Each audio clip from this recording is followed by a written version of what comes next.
Good morning, everybody. My name is Greg Pritchard, and I'm the lead of the Quality and Food Safety team at Nestle USA. Hope everybody had a fantastic and relaxing night last night. I can tell from the relatively full tables that folks were not at the bar too late, which is a good thing. Hopefully you're awake for this important presentation this morning. It's my first time visiting the Partnership for Food Safety Education Conference. I just want to start by thanking the folks, Shelley in particular, for inviting us along for this opportunity, and also congratulate you guys on what is clearly an impressive community of educators that's been developed over obviously many years. I don't honestly think I expected to discover this here, and it's impressive. Also pleased to welcome the folks who are joining us live via webcast this morning. Thank you very much for being here. For illness reporting, is increased outreach critical? An important topic. Before introducing the session, I did want to talk a little bit about Nestle. I guess that's why I'm here, but give you a little bit of insight as to why Nestle is here sponsoring this event.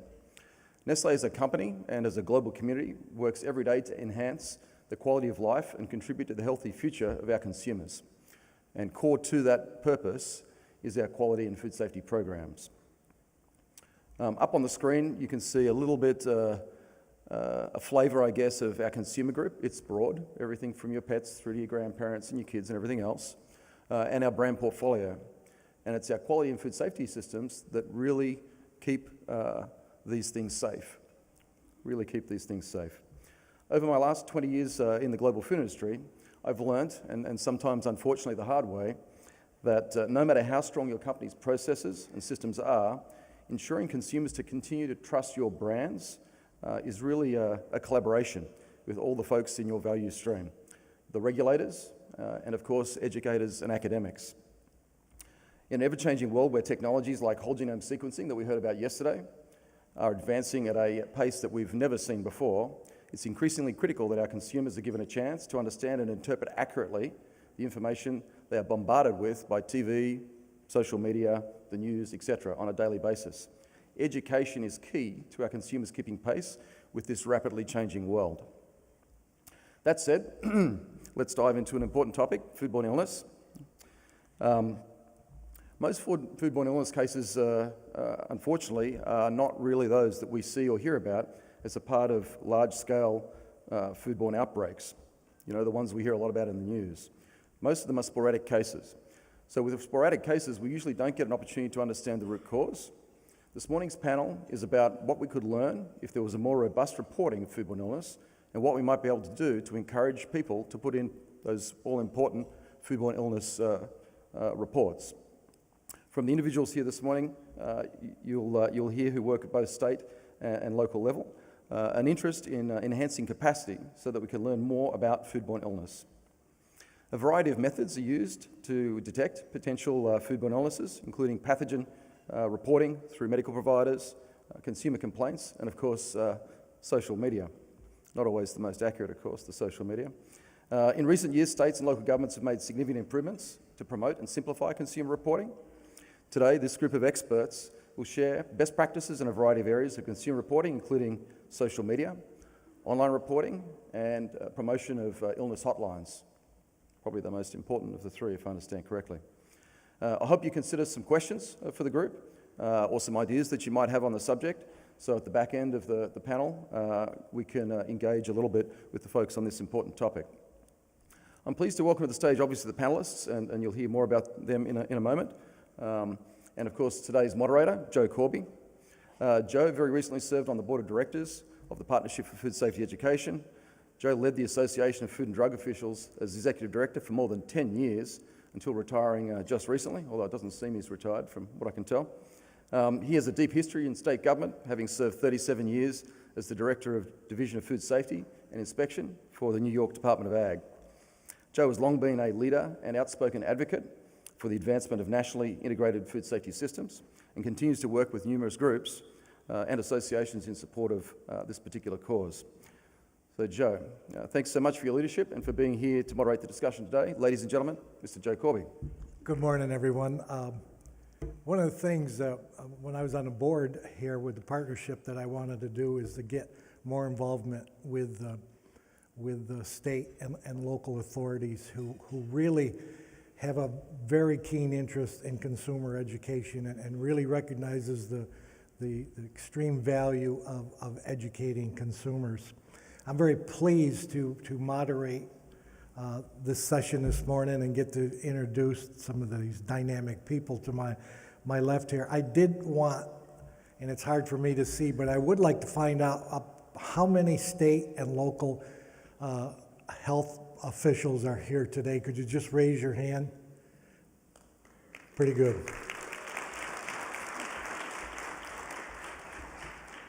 Great. I wanted to do that because, like the people to my left, you folks are really the true champions of foodborne illness investigations. And I would just ask for all of you to think about, what do people do when they get sick? Who do they call? They don't call the federal government. They call the local and state health authorities. And who do hospitals contact when they are treating individuals with a reportable foodborne illness? They call the state or local health authorities. There are first responders, and they are very critical to the public health work that they do. They do more than interview these victims, and sometimes those are very sad things to do. You're not just interviewing victims, but you may be interviewing parents of who have lost a loved one because of foodborne illness. So these people go beyond that. They're interested in root causes. What causes this illness? The illness is not over when people stop getting sick. The illness is over when you have determined the root cause of that illness and you have corrected it so it doesn't happen again.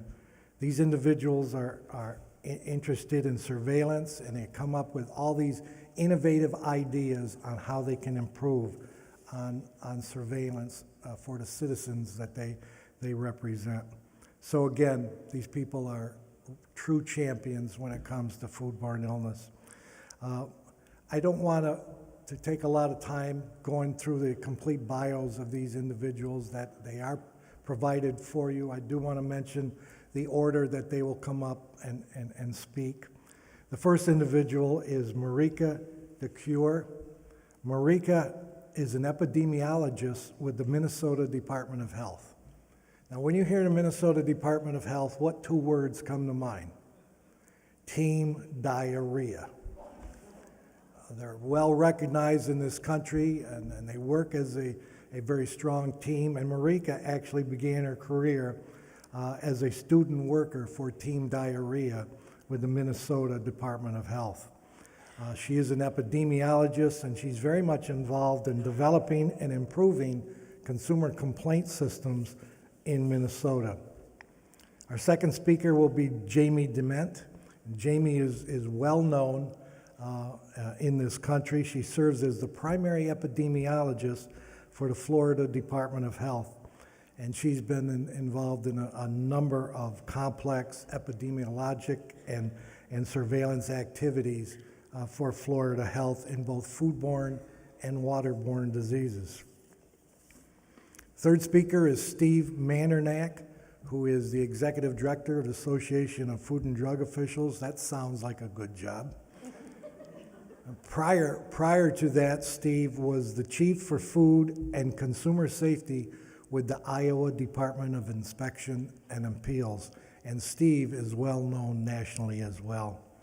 And then finally, Kara Sewalk will come up. Kara is the Health Map Project Manager for Boston Children's Hospital, where she works on a number of foodborne illness initiatives. It's a great panel. We're going to learn a lot, and we're going to start by inviting Marijke up here first. Marijke. So I'll be giving a little bit of background on foodborne and waterborne illness complaint systems this morning before we delve into some of the more novel ways that some of the other people are looking into adding data from non-traditional systems into our current ones. So the principal players in foodborne outbreaks are, of course, epidemiology, laboratory, and environmental health. And these players lend a role to both detecting outbreaks as well as the outbreak response.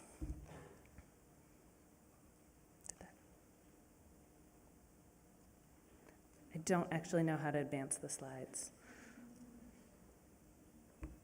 Oh, no, okay. Back, forward. There we go. Okay.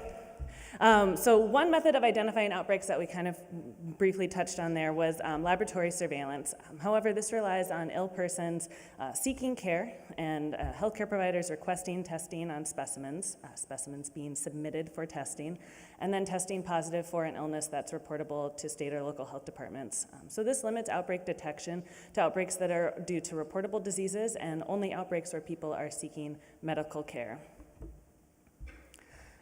The majority of foodborne illnesses, however, fall outside this scope. Thus, complaint systems fill in this gap by shortening that pyramid to just 3 layers. A person is exposed, they become ill, and then they report directly to a health department.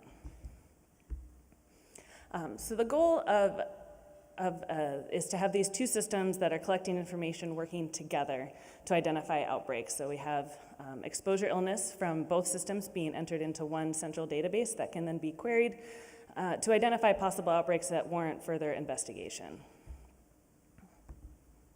In order to do this, there are some general key elements to include in a complaint system to make it effective at identifying outbreaks. These have been nicely defined in the Council to Improve Foodborne Outbreak Response Guidelines, and I'll provide some highlights along with some examples of how Minnesota has incorporated these and how they're still used when incorporating new elements into complaint systems. So having one standard intake form for complaints is kind of the first step. This ensures that complete data are collected no matter who's taking the complaint, if it's at a local level or at a state level, and data being collected on alternate forms, making sure that these all feed into one standard form is necessary. So here we have an example of the Minnesota phone complaint form along with our online complaint form. So the forms are different because they're kind of for different audiences. We have the phone one being collected by a public health staff member, so we can have some abbreviations and such, versus the online one. We're going to make sure that that is kind of at a general public's level of knowledge for foodborne and waterborne illness. But while they're different, they're still collecting the same data points, so they are comparable. Standard intake forms should collect in general kind of who was ill, kind of important, what their symptoms are, and the food exposures for at least 3 to 4 days before their illness started. For single cases, if it's a group, then just the shared food exposures. 3 to 4 days food history is important because of that incubation period. Most people are thinking that it's the last thing that they ate, as we know, but most foodborne illnesses do have an incubation period that's at least over a day. Generally, most other forms will also try and collect possible transmission routes, such as, if anyone was ill in the household previously to the complainant's illness, they went swimming anywhere, attend or work at a child care or long-term health care facility. And then those extra data points can be used when assessing complaint information. Outbreak investigations typically start when either a single group reports multiple people ill from multiple households with symptoms that are consistent with a shared exposure. For example, a wedding with multiple guests ill with vomiting and diarrhea about 30 hours after the meal, and no other common events between all of those that are ill. Or when data entered into a database are reviewed and show an establishment with multiple complaint groups reporting that same establishment with comparable symptoms and meal dates. Regular review is part of a fully functioning complaint system. We review our data at least twice a week in Minnesota, often more during norovirus season, like right now. Just by finding 2 complaints that have the same restaurant, that does not mean that we're going to initiate an outbreak response because we are going to kind of look at those a little bit. So I'm going to show you a real example from our database of complaints. So we have 5 reports with the same restaurant from a 2-month time period. 5 reports of illness after eating at the same restaurant. That looks like it may be an outbreak, so we're going to look at those and review them a little bit closer. So we see 2 of the complaints were reported by the restaurant, but we were unable to reach the ill party. One shows that the person had reported getting sick about an hour after eating the meal, and the other one didn't provide any kind of details on their meal onset or date. If we look at the other 3, the incubation periods aren't similar, and one was from a laboratory surveillance case, and they tested positive for Campylobacter, and neither of the other incubations are compatible with a Campylobacter infection after eating at restaurant C. We'll also see that these were kind of taken within a 2-month time period, so a little bit spread out there. So we didn't take any action on this. We did not invest in outbreak, even though there's, again, 5 reports of illness after eating at this restaurant. In this case, while there isn't an outbreak investigation, we'll still send all of those reports to our regulatory authority partners who are responsible for inspecting and licensing facilities. And these reports can be handled as they would like. They can prompt a phone call or a visit, but it doesn't trigger an environmental assessment that's part of an outbreak investigation. The real power is having one place for finding outbreaks that might otherwise be missed. So this is an example of an outbreak identified in August of 2018. On Monday, August 20th, we had 4 illness reports entered into our database that reported different restaurants as the suspected cause of illness. So you can see here, we've got kind of some shorter incubation periods, as is common with what I think caused my illness. However, all 4 parties also reported the same restaurant in their 4-day food history. So it wasn't the restaurant that they suspected, but it was the one that they entered when prompted about other places that they'd eaten in the 4 days before they'd gotten sick. And the fact that we had 4 independent complaints and all had symptoms and incubation periods that were consistent with a norovirus infection was enough to start an investigation right away. So in this case, all of the complaints were again sent to an environmental health department responsible for regulating restaurant E. But this department was also called to coordinate an outbreak response with both epidemiology and lab and environmental health. In this case, we identified 18 cases in total, and 3 of those were laboratory confirmed cases of norovirus, all associated with Restaurant E, and we did find some food workers who had recently been ill. So norovirus happens outside of our traditional winter season too. And so using a complaint system like the one I've described, where we have these multiple kind of things flowing into one complaint system, we can easily add in new data sources as well. So establishments can be added to the complaint system that are identified via social media outreach, kind of big data search engine type results, and crowdsourcing platforms. And they can be added into the already flowing data for review by the epidemiologists. During that review, the various weights can be assessed to different cases and to determine if there's enough information to start an outbreak investigation or if notification to the regulatory authority will be sufficient in that case. And so we have an online system and we have a phone system, but we really have not fully delved into a lot of the things that the other folks will be talking about in the world of social media complaints. So our online submissions did start in August of 2017, and last year we had more complaints than we'd ever received. Since we started our hotline in 1999, we had just about 200 more complaints than our average for kind of 2008 through 2016. We haven't seen a dramatic increase in outbreak detection, which is interesting. We'll need a couple more years of data. Obviously, we only have 1 right now, so that's not very much. What we are seeing is that we're getting some younger folks, and we're seeing that people are able to submit a complaint a little bit earlier in their illness, so that's been really helpful. And I think that that's it for me. Good morning, everyone. Thank you for the invitation to speak. I am Jamie DeMent, the Food and Waterborne Disease Program Coordinator for the Florida Department of Health. Today I'll give a little bit of a background on the Food and Waterborne Disease Program here in Florida, and then talk about our system evolution, and then our online complaint form, our complaint processing that we use here in Florida. I'll touch a little bit on Kara's topic about what we've been using with the social media, and then I'll talk about our complaints for 2018 and those sources. So the Food and Waterborne Disease Program was established in 1994. We have 9 regional environmental epidemiologists, or as we affectionately call them, REs, that assist the county health departments with their food and waterborne disease investigations.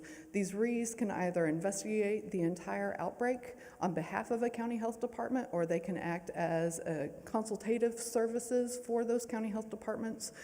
The REs also provide investigation guidance, technical assistance, training to those staff members, and then act as a liaison for those county health departments because we have 6 food regulatory agencies in the state of Florida now. And so being able to coordinate and work with all of those agencies is very important. So talk a little bit about the evolution of our system. We had recommendations and guidelines that county health departments, and we have 67 here in the state of Florida, that they start with a paper-based log, and that those county health departments would then log those complaints that came in over the phone, and then the following month share those complaints with the regionals, the REs.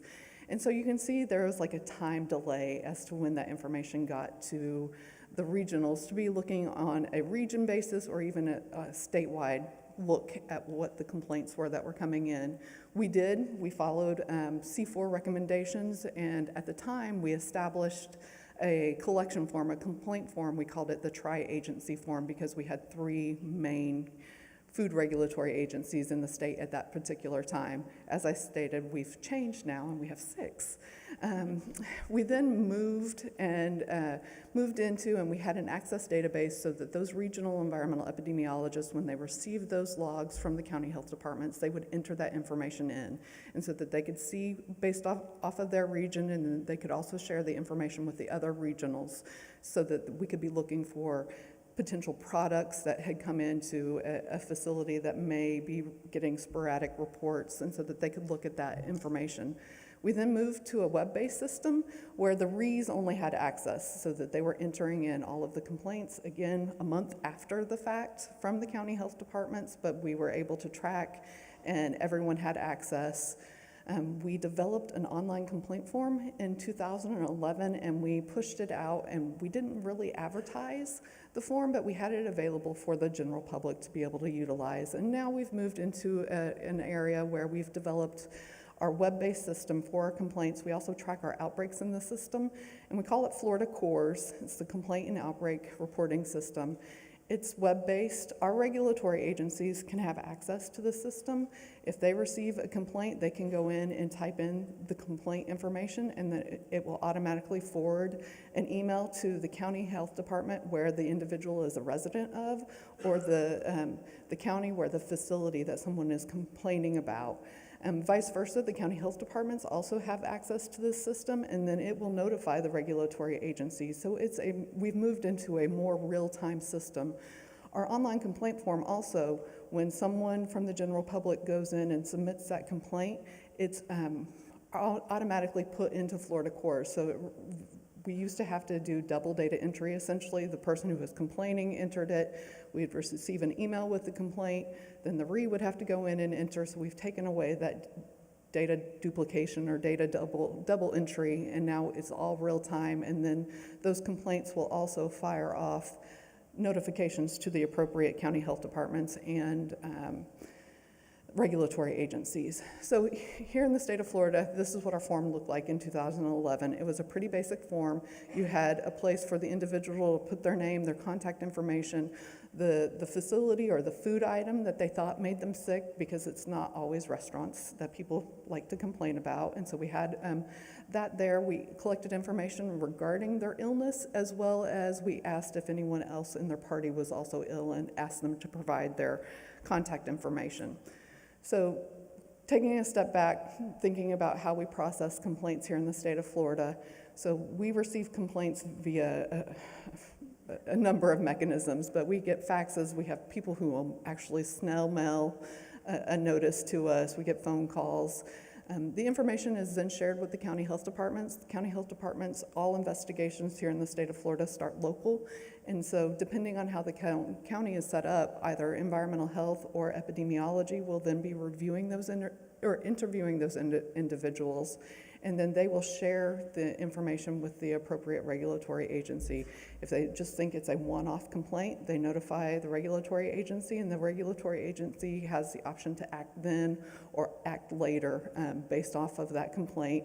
Or we have the opportunity to then request a joint assessment with our regulatory agency because we think there is an outbreak.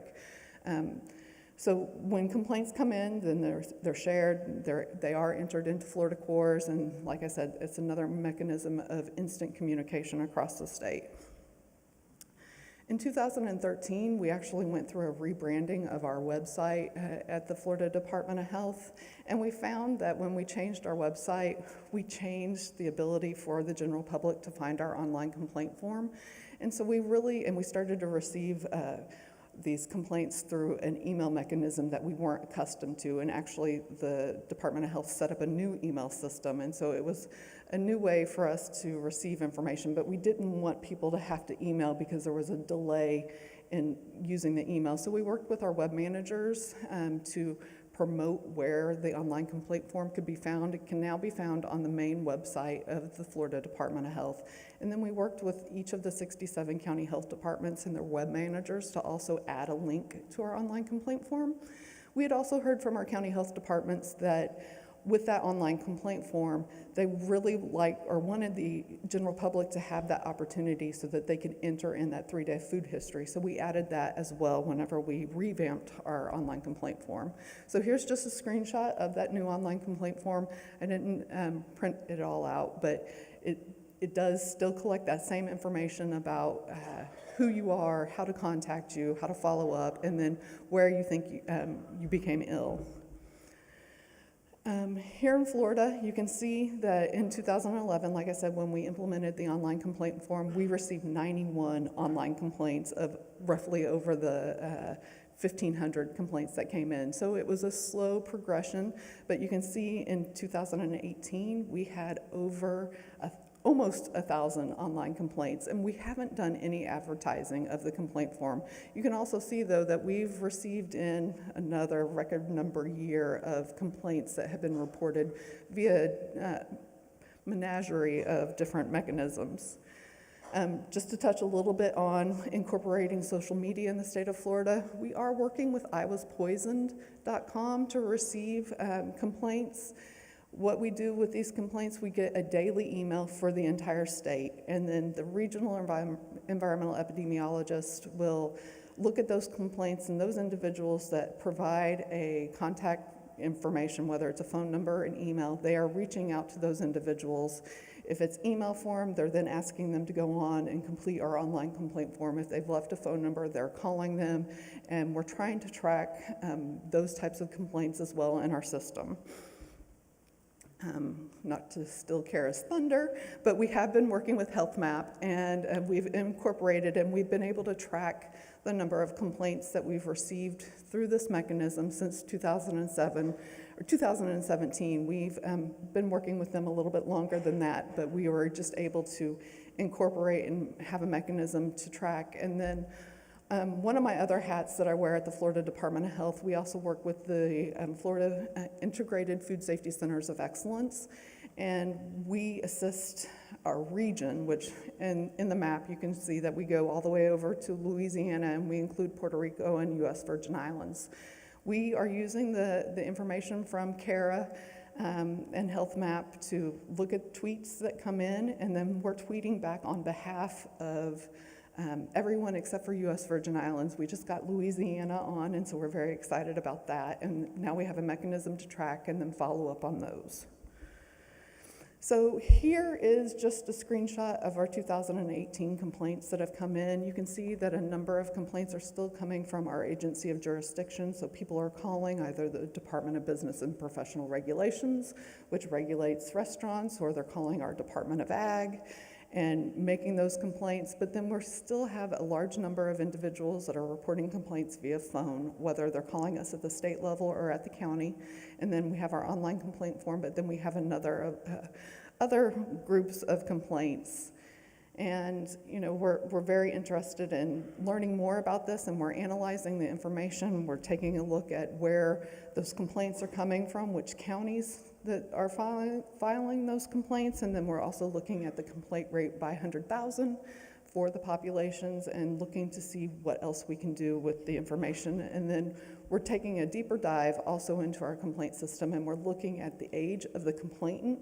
And I don't have that data analyzed yet, but looking at which mechanism each age group is using so that we can better understand who is using which mechanism to report. We have a lot of snowbirds in Florida that come down, and understanding how they report and how we can best communicate with them is something that's very important to us. And this is just a screenshot of those complaints that were reported for 2018. And you can see that we have received a number of complaints that we were able to successfully follow up on from iwaspoisoned.com.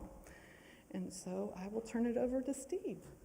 Good morning. Actually, I think I'm going to start with a short video clip, and we'll get that going and show you what you might see if you turned on your TV this morning in Iowa.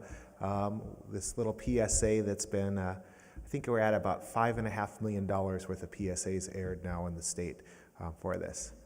And I'm crossing my fingers. Hey, feeling queasy? If you think you have food poisoning from food or drinks made outside your home, you should report it. Call toll-free 844-IOWA-SICK or your local health department to stop an outbreak of food poisoning. Feeling queasy? Call. It's easy. 844-IOWA-SIC. Okay. A little more lighthearted here. Now I'm going to figure out how this works. Big button. Okay, that's that one. Okay, we're good. So I'm going to skip over this. You all know how outbreaks are now identified. Virtually all of us are similar. So this happens to be a talk a little bit about the reporting outbreak, our reporting line and complaint line process and how we work to promote that. What we've got us started in this actually was once again a C4 product called the C4 Toolkit, which is essentially an analysis tool that state and local agencies use to see what they're doing well in foodborne illness detection and what could be improved. One of the things that we realized when we started looking at this was that our complaints system was convoluted. I'm just going to tell you that. Depending on where the food was purchased from and where you ate and where the establishment was located, it could have been one of 138 different places you reported to. So it was a little confusing for the public. Frankly, it was confusing for everyone, including those health departments and regulators involved. It didn't work. So we needed to do something different. We actually began this process with a series of focus groups across the state, doing some research, engaging our colleagues at Iowa State University. One of them, Raj, one of the authors that helped us do this work, is in the room somewhere. And we ended up with a lovely published article. So that turned out very nicely. But one of the recommendations from that article was moving toward a centralized reporting system so the public didn't have to navigate the system and promoting it then. Through that process, we created our spoke emoji, Ralph, and started a messaging and branding campaign and the tagline, feeling queasy, call it's easy. So I'm just going to give you an anecdote. When I knew it was starting to work wasn't necessarily the reporting numbers, but when one of my colleagues that worked in a different part of the agency came in and said his 4-year-old had told his wife to call the line because she wasn't feeling well. Then I knew we were beginning to get concentration. And this is a common sort of thing now that we hear that out and about. So we'll show you a little bit. In addition, we now have 5 different 30-second TV spots that we've used in this process, 30-second radio announcement. In all honesty, radio placement is much harder than TV. For some reason, there's a much higher ad rate on radios of purchase ads, so it's harder. A print public service announcement for newspapers, which work really well in some of our small regional newspapers. A 4.5-minute YouTube video that's a little bit more in depth on foodborne illness. Leaflets, magnets that go out to a lot of, and particularly senior fairs and those sort of health fairs. And then a uniform PowerPoint presentations for our health departments across the state when they're talking with various service clubs and those sorts of things, and along with a small poster on foodborne illness for doctors' offices, health departments, and community locations, and tweets on foodborne illness. Another great partner in this process was our elder nutrition sites. They were huge partners in helping to distribute the information, and it really worked very well for us. We saw great results from that. So let me just kind of show you what happened. So we started this process with a soft rollout in September 2016. So this kind of shows you can kind of see that we're getting more and more complaints gradually. Here's where we're really at, though. We're at 88 outbreaks detected through this process, and more importantly, we saw a very large increase in outbreaks detected. The first year over our base year, our non-complaint line year was 144% increase. Year 2 was 100% increase. So we're doing better at finding those outbreaks that we probably wouldn't have found through other mechanisms, and it's having a dramatic improvement. The other thing we can tell you is that we also see a spike in the months when the PSA is airing. Needless to say, there are hot and this will show you, okay, I think this has, yes. Got to get through some clicks here. Okay, you can see 2 spots that highlight where the PSA was aired. When we have the PSA airing, we get more complaints, but we're also detecting more outbreaks. We've consistently found that across the periods of time. So I'm going to give you just a couple highlights that we learned in this process and take home if you're thinking about doing something like this. First, I am not a communications and public relations expert. My colleagues were not communications and public relations expert. It is really worth it to engage communications and public relations experts in this process. The value and the cost was actually relatively meager. So by doing that, we did a much better job of branding the effort and also of placement. I'll talk about that in a second. In addition, what we learned is PSAs, if you just send them to the radio or TV station, go in the box and don't get aired. The way you get them aired is a personal call to the TV station asking them to do this. Another great partner that you may not think about is cable television stations. That's actually been one of our biggest partners, is the predominant cable carrier that also actually happens to ad placement for one of the predominant satellite providers. They have been a tremendous partner and consistently, every time we've asked, been willing to air, and literally when they're airing $600,000-$700,000 a month during the periods of time that we're airing. So it's a pretty huge amount of free media that we're getting out there. The other thing that I would tell you is you have to be consistent. So our brand has not changed. We may have 5 PSAs with slightly different messages, but all of them have the same brand, and we're being very consistent and deliberate about that process.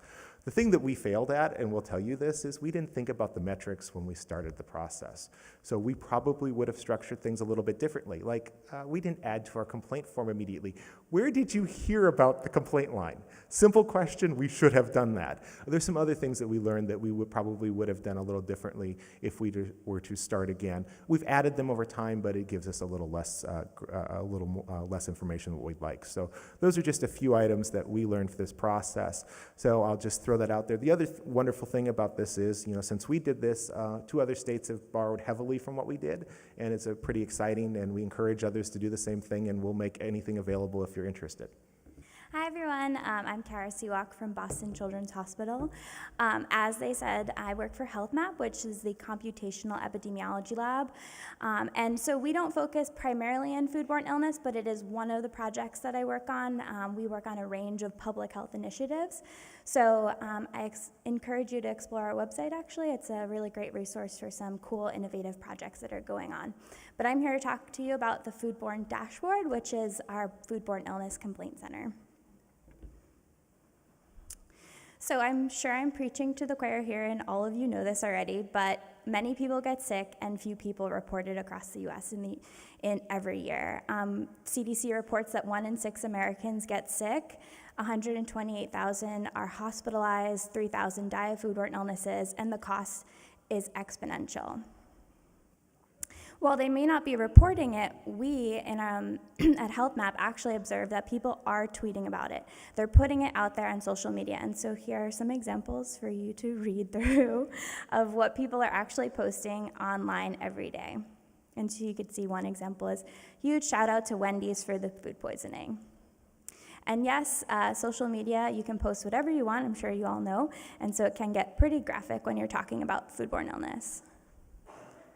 So you can see that 89% of people in the US are online using the internet, and 69% of Americans are using social media. So what we are really interested in is how can we capture what people are putting online and put it towards public health use. You can see across some demographics of social media users across the US.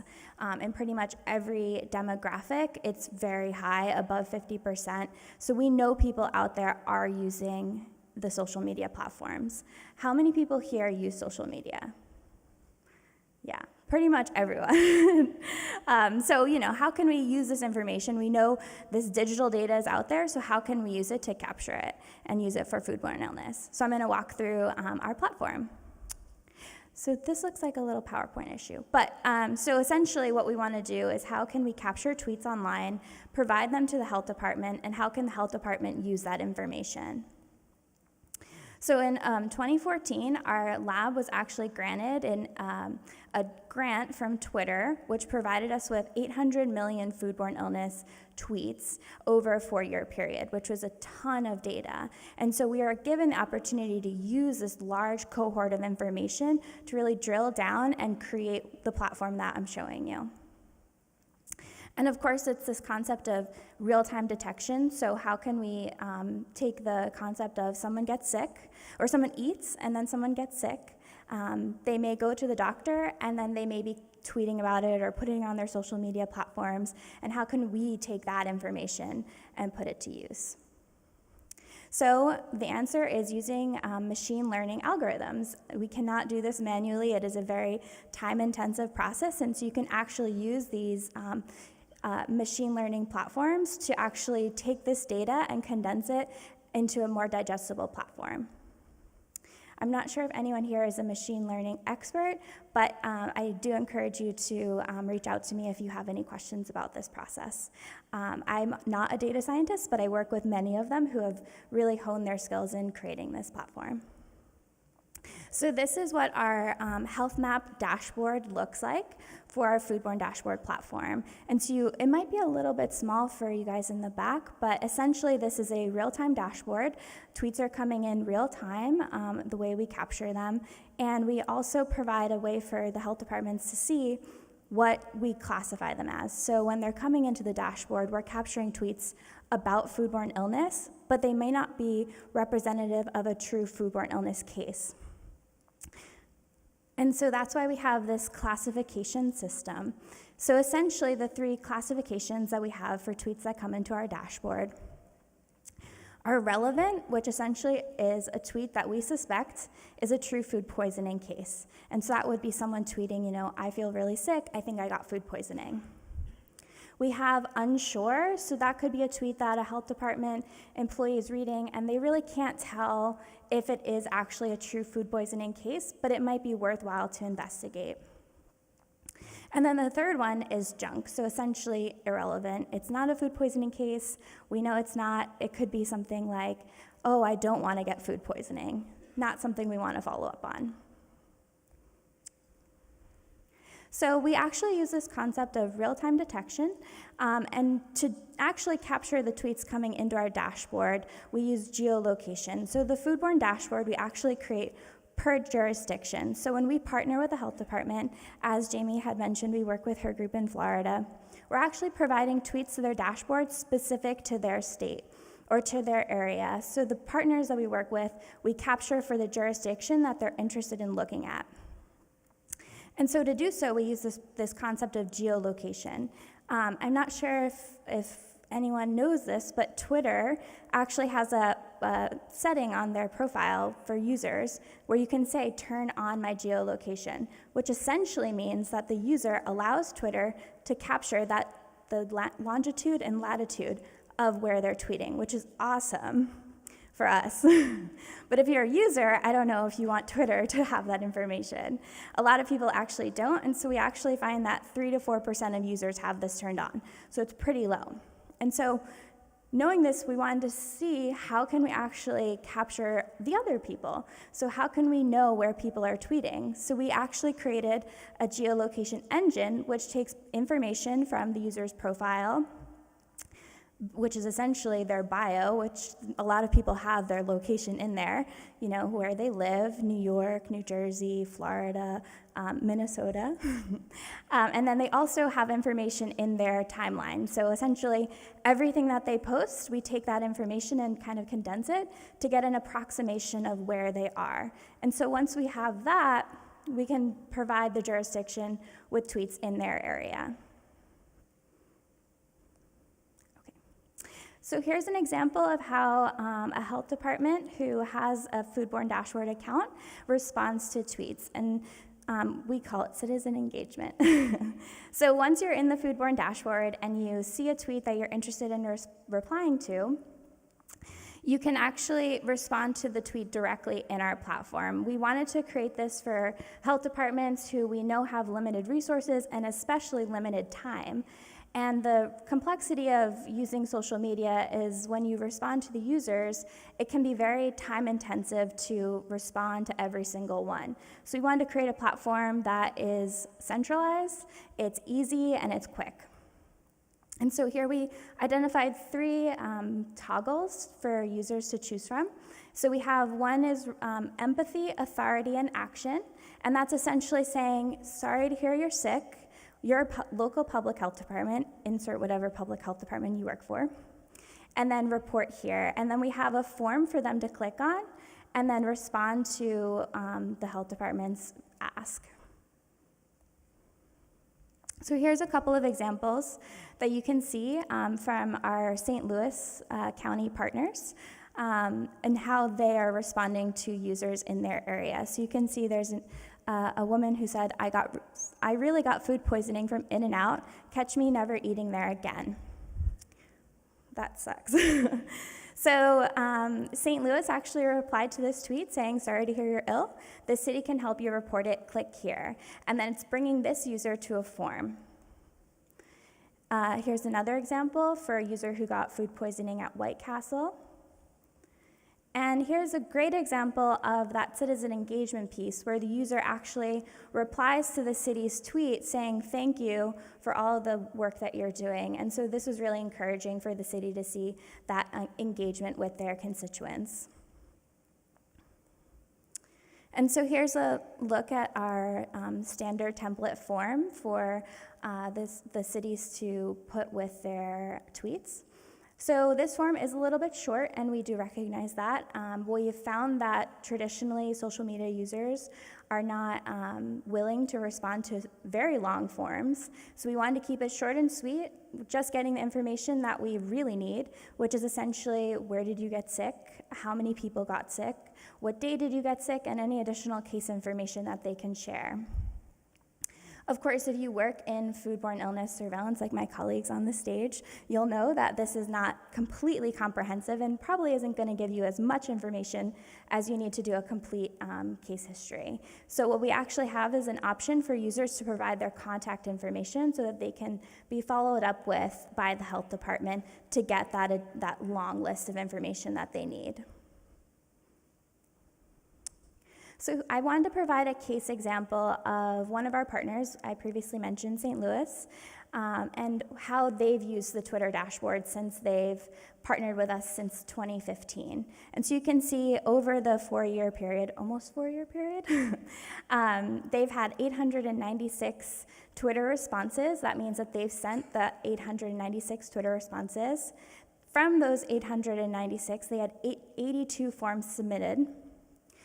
The St. Louis City Health Department actually uses this information to complete investigations in their city, so identifying areas of where they need to complete foodborne illness inspections. And so from this, they had 19 investigations completed, they found 10 critical violations, and then 31 non-critical violations. And this is all through social media. So of course, I wanted to point out some strengths of the dashboard. As I said, it encourages interactions with their constituents. We increase transparency and the trust of the health departments, and it increases public knowledge of the process because you're capturing a population who you may not otherwise be reaching. We found from the health department in the implementation process of setting up the foodborne dashboard, it was relatively easy for them to implement within their own surveillance programs. And of course, there are going to be challenges when you're using social media. One is that people like the platform and the tweet that their health department is sending, but they're not reporting. And so what we want from this platform is people to report. Some may be coming from out of jurisdiction, so we may see someone tweeting that you really can't respond to because it's not from your area to respond to. We found that our partners who deal with out-of-jurisdiction tweets actually do refer those tweets and those individuals to their partners who is appropriate. And then some people don't like that Big Brother is watching, so some people don't like that the government actually responds to them on Twitter. And then one of the challenges of the implementation process is actually that the health departments find that there may not be there's a lack of awareness of the platform and the technology that they're using within their own government or infrastructure. And so a few of our partners have actually tried to bolster this and create better awareness of their platform so that their constituents know and can trust who they're responding to.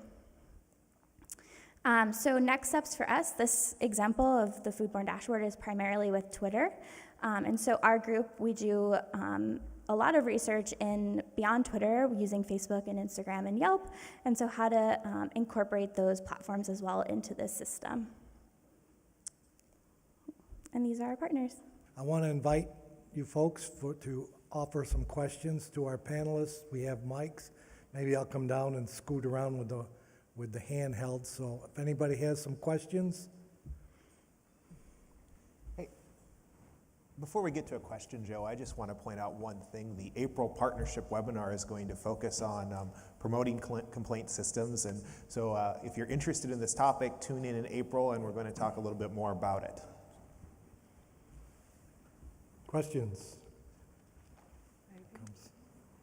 Got one coming.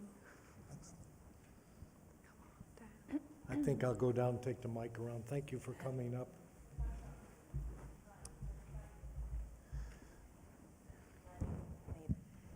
Good morning. My name is Jackie R Karl. I work with the Southern Nevada Health District, more commonly known as the area that regulates Las Vegas. Yes. I love your outreach campaigns as to how to get the public to do a better job of reporting foodborne illness. Have you extended that campaign at all with your medical industry with the respect to all of the required reportable illnesses? A lot of problems that we have are that our physicians very, very rarely take samples to actually run lab tests. You go in, you complain of vomiting and diarrhea. They say, oh, you have foodborne illness. No etiological agent is ever identified.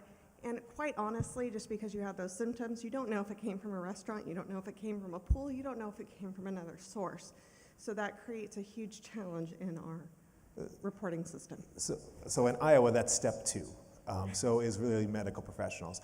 We have had a pretty good, we actually have 3 major medical, essentially hospital chains within the state. All 3 of them have committed that they're interested in working with us and providing information to clinicians. Though I will tell you, and the epidemiologists may not agree, culturally independent diagnostic tests are relatively low cost, and we're finding the physicians are much more likely to test now that those are available and the results are very quick. So it's beginning to evolve that is not as big a problem as what we used to see. So do you address primarily your medical facilities like your hospitals or like your urgent care type of facilities? Because most people, when they have something, at least in our community, when they have something like that, you're not going to go to an emergency room because your insurance isn't going to cover it anyway. The hospital chains actually manage all the clinics for the most part in the state. So it's a very centralized process. So if we get to through the hospital chains, we get down to the clinic level and to the actual practicing physicians. Thank you. Yes. Question over here. Hi, I'm Kathy Savoie with the University of Maine, and I had a question for you as well about the great campaign. My question is, have you had any feedback on the use of just identifying the phone number with the alpha versus having a numerical listing as well? I know some testing that we've done has identified that that's a difficult way to interpret a phone number based on some literacy issues. Most of the print materials actually have both. Regretfully for the TV ad, I don't believe we included both just because it was challenging. We have limited space, and we haven't had a lot of feedback. In all honesty, the most common feedback we get is actually related to the networks. They tend to, for some reason, advertisements tend to be a little louder, if you've noticed this, and they hate that part. So we get the complaints about that. Yes. Another question? There we go. Let's see, I wrote my notes down. So it seems like a lot of the messaging was, where did you eat away from home? But I'm concerned about how are we reporting on things that people might have brought home from farmers markets, that they purchased from cottage food producers, even grocery store ready to eat. Because I think we've kind of trained people to think, oh, I ate out somewhere and I'm sick. But what about actually bringing it home and they're sick because of a contaminated source in the community? Our complaint system also collects on kind of, we would consider that retail food items. So we do collect that information and provide it to our Department of Ag, who does the regulatory things on that side. And we're looking for outbreaks there. I would say that the vast majority of complaints that we get are not providing information that looks consistent with that food item being the source. And we traditionally rely on our laboratory methods to identify any outbreaks related to that, where we would see multiple people with the same strain of salmonella from the same farmer's market. And then we're gonna do some follow-up interviews to kind of figure that out more. But we don't tend to identify those via the complaint line. And I think it often is that reporting bias of, it was the last thing that I ate.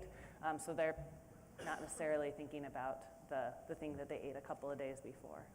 In Florida as well, we collect the additional information. We're actually collecting produce, or the labels, the where they shopped at, so that they can complain about either grocery stores. We get a lot of complaints from convenience stores as well as grocery stores where they are putting that in, and so that is a standard part of our online complaint form as well as our tri-agency form that we use. Ditto.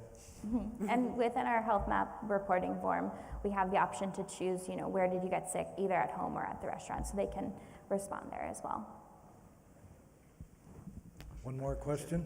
Hello, my name's Rosie. So I really love that you guys are using social media to have, maybe my younger generation report.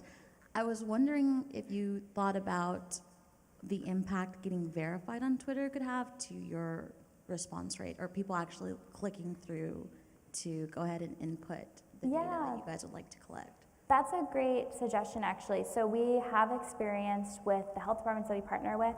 We actually have the health departments create their own Twitter account that they're managing. We don't manage the accounts themselves. So that would be on the jurisdiction to do that. I think getting a verified account is a great idea because it could put a little bit more trust in the user wanting to respond.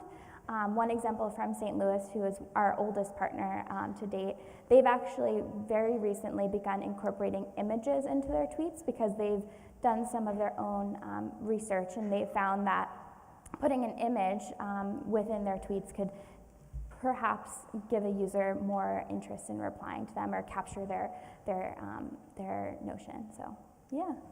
And in Florida, though, we followed up, and Twitter said that they weren't really verifying accounts anymore, and so it wasn't something that we were able to do. And we are tweeting on behalf of the region, but it wasn't something. And we do oftentimes, we get people who like the tweet, that they like and that they care. We recently had someone who tweeted back at us that, oh, well, I guess Florida's the only state that cares about me, maybe I'll move there. But it is something that we've definitely, we're working on, and we're actually working with some behavioral health scientists at the University of Florida because response rate is so low, and looking to potentially work with HealthMap to change some of those messaging, because some people are like, they look through the tweets that we've tweeted back at and they're like, oh, well, you're just a bot. And then we have conversations with them, and to get those people to follow through is something that we're really trying to engage and find out what will make them provide the additional information so that we can investigate further is important.